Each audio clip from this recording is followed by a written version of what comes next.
Question number 1 जनआन्दोलन 2 कहिले भयो? अप्सन ए 2046 साल, अप्सन बी 2052 साल, अप्सन सी 2062-63, अप्सन डी 2070 साल।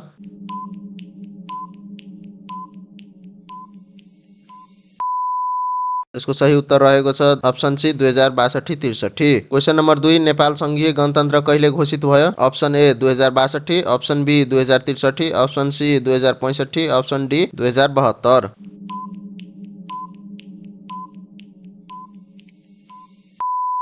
यसको सही उत्तर रहेको छ अप्सन सी 2065 साल। क्वेशन नम्बर 3 शाह वंशको स्थापना कसले गरे? Option A Drabya Shah, option B Prithvi Narayan Shah, option C Ram Shah, option D Narsingh Shah.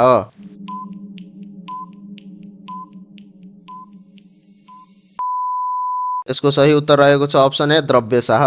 Question number 4 Ram Shah कुन क्षेत्रका राजा थिए? Option A Gorkha, option B Kathmandu, option C Bhaktapur, option D Lalitpur.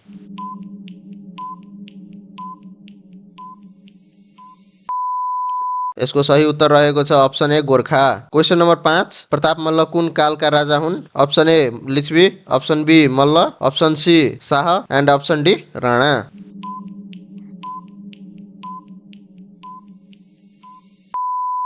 यसको सही उत्तर रहेको छ अप्सन बी मल्लकाल। सो साथीहरू तपाईलाई यो भिडियो कस्तो लाग्यो आफ्नो प्रतिक्रिया दिन नभुल्नु होला। साथै भिडियोलाई लाइक र च्यानललाई सब्स्क्राइब पनि गरिदिनु होला। हस्त धन्यवाद।